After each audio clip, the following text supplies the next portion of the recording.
In the bustling heart of Bangkok, on a balmy April evening in 1972, Angela Stoll drew her first breath, heralding the arrival of a spirited soul into a family deeply entrenched in military tradition. Her upbringing was a delicate balance of strict discipline and boundless affection from her devoted parents. Despite their love, Angela grappled with a challenge that often eluded her: forging friendships. The bond with her older sister Esther was tenuous at best, and Esther, entrusted with caring for Angela during their parents' frequent business trips, struggled to bridge the divide. As the years swept by, the family's journey took a dramatic turn when Angela's father bid farewell to his military career, prompting a move from the vibrant streets of Bangkok to the sun-kissed shores of Delton, Florida. Little did Angela know, this shift would unravel a tapestry of unforeseen adventures and discoveries, transforming her life in ways she could never have imagined. In her 15th year, Angela crossed paths with a young man a few years older.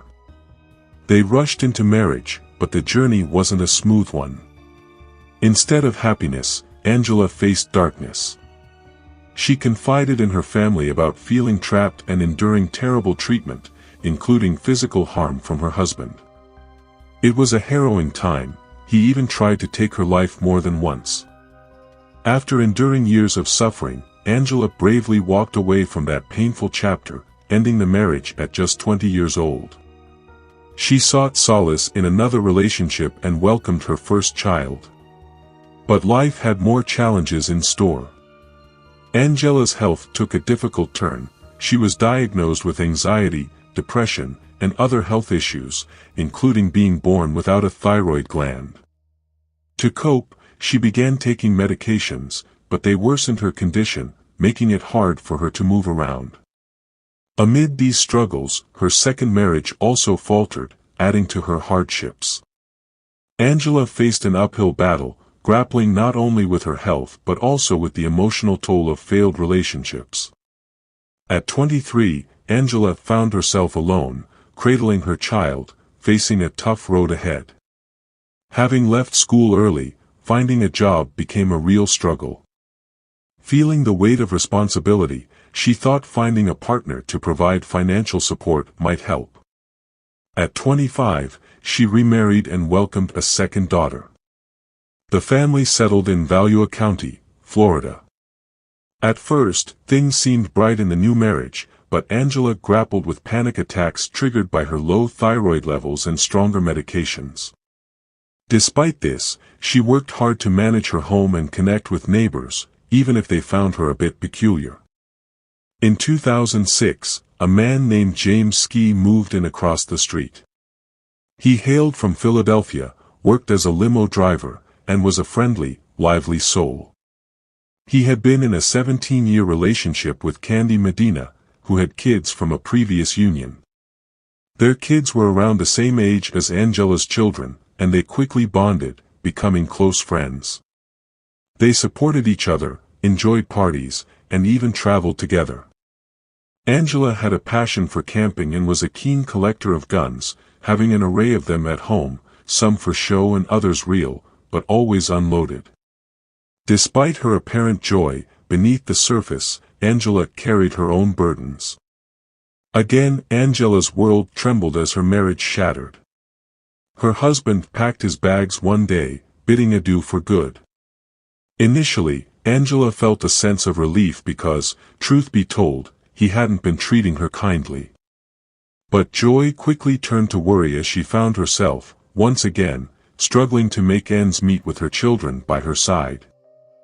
Desperate for financial aid, Angela sought help from her kin, but their support fell short.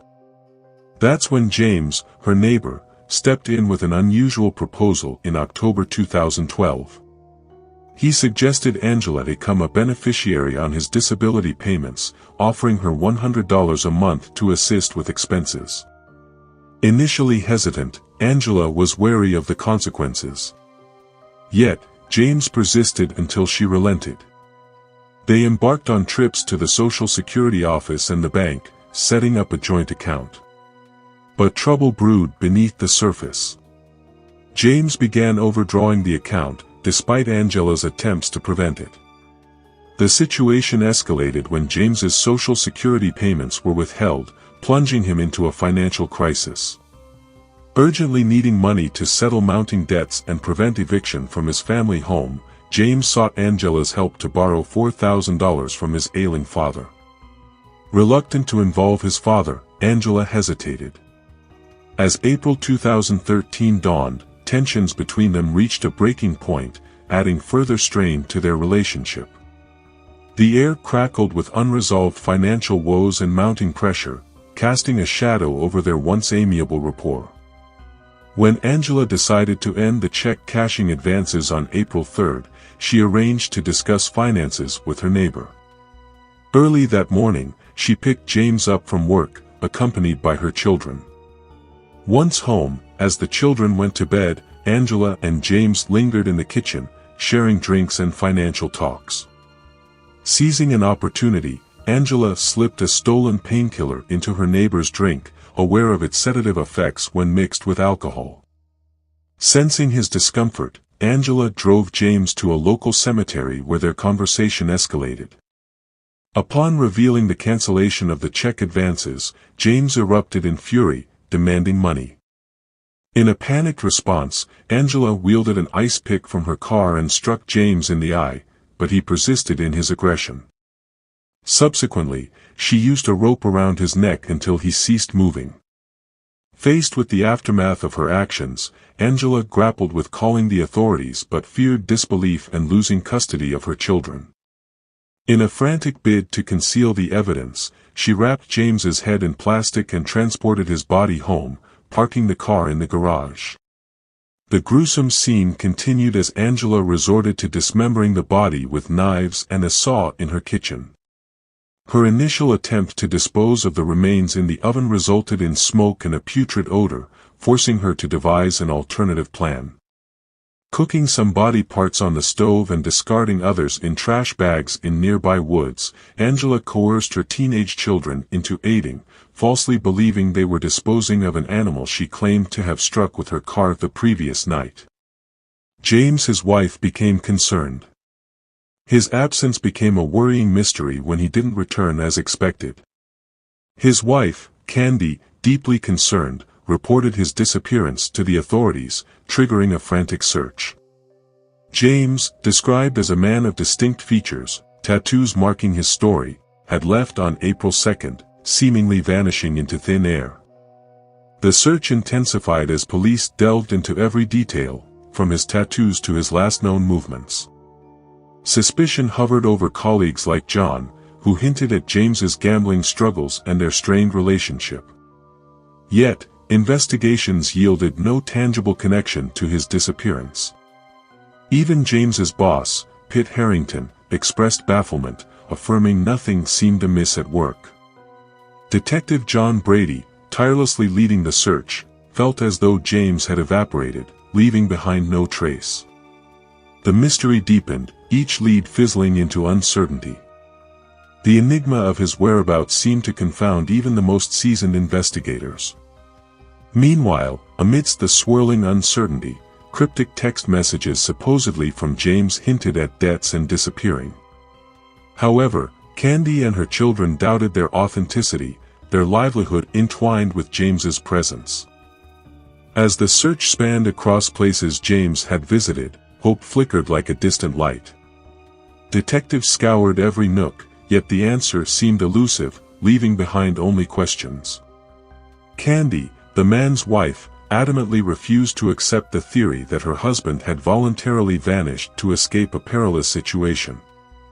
She relentlessly urged the authorities to persist in their investigation, vehemently stating that her husband would never forsake their family. Meanwhile, as the police conducted their inquiries, Angela, involved in the scenario, surreptitiously concealed evidence. She clandestinely buried James's phone and driver's license in nearby parks, disposed of kitchenware in trash cans, and even discarded a rug from her vehicle into a nearby lake. When questioned about her interactions with James, Angela denied recent sightings, claiming to have been aiding her neighbor with financial matters. However, discrepancies emerged as the missing man's cell phone records revealed exchanges with Angela, contradicting her assertions. As time passed, Angela's demeanor grew increasingly suspicious, marked by unsettling behavior and haunting nightmares. Her mental state deteriorated as she battled paranoia, discontinuing her medication regimen. Detectives closely monitored her actions while diligently pursuing the case, which took an unforeseen twist on April 20. Angela's sister raised concerns, alerting authorities that Angela was behaving erratically and might be contemplating self-harm. Rushing to her aid, law enforcement arrived at Angela's residence, only to be met with her reluctance to engage, even in the presence of legal counsel. Subsequently, she underwent a mental health assessment. During the investigation, Angela's home presented an eerie tableau, a disarray of graffiti, peculiar religious symbols, and scattered personal items. Investigators harbored suspicions of potential cult involvement. Following intense interrogation sessions, Angela finally admitted to the crime, recounting a grim account of dismembering James's body and disposing of the parts across Central Florida. Guided by Angela's revelations, law enforcement scoured various locations, discovering scattered remains, bones, tissues, but notably absent were the head and torso. Articles of clothing matching James's attire before vanishing were also uncovered. Angela further led investigators to where she claimed to have buried James's cell phone, confessing to periodically visiting the site to place a battery, creating an illusion of her neighbor's continued existence. Despite efforts, forensic examinations failed to pinpoint the precise cause of James's demise. However, DNA evidence confirmed the recovered body parts belonged to him. Angela, after confessing and providing evidence, found herself incarcerated without bail in Valua County Jail.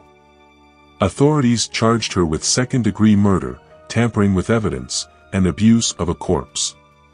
In September 2014, Angela's lawyer sought a self-defense argument under Florida law, but Judge Rutter denied the motion, ushering the case to trial. Commencing on December 1, prosecutors painted greed as the driving force, alleging that Angela manipulated Social Security payments into their joint account by keeping up the appearance that James was alive. They suggested she administered medication to James, causing his demise when he lost consciousness. Details emerged of Angela purchasing materials, plastic sheeting and gloves, hours before the incident, hinting at calculated intent. During the trial, Angela's daughter and sister testified, alleging confessions where Angela admitted to drugging and killing James. Angela took the stand, attired in black with a tremulous voice, asserting self-defense and fear for her children's welfare, claiming ignorance of her rights at the time. She admitted concealing evidence, burying James's license, yet crucial evidence, his head, remained elusive, with only a fraction of his bones recovered. Angela's defense countered, suggesting she meant to deter James from harming her children rather than kill him. She recounted a moment of confrontation in the car, believing she grasped a screwdriver from her camping gear but inadvertently using an ice axe in self-defense. Discrepancies arose from Angela's conflicting statements, challenged by prosecutors citing inconsistencies in her narrative and lies to investigators.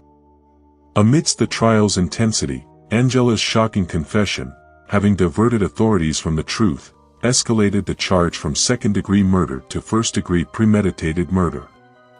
The trial concluded on December 5, 2014, with Angela facing guilty verdicts on all charges. The jury's decision handed down a life sentence without parole, alongside 15 years for abusing a deceased body and an additional 5 years for tampering with evidence. Surprisingly, her children were not charged, as per the prosecution's stance, lacking evidence of their awareness or complicity in assisting their mother's heinous act. James's head and torso remained elusive throughout the investigation. This story leaves a chilling imprint, showcasing the tragic consequences of extreme actions driven by desperation and perceived threats. It's a stark reminder of the complexity of human actions and the harrowing aftermaths they can entail. Subscribe to the channel for more thought-provoking content and stay tuned for new videos.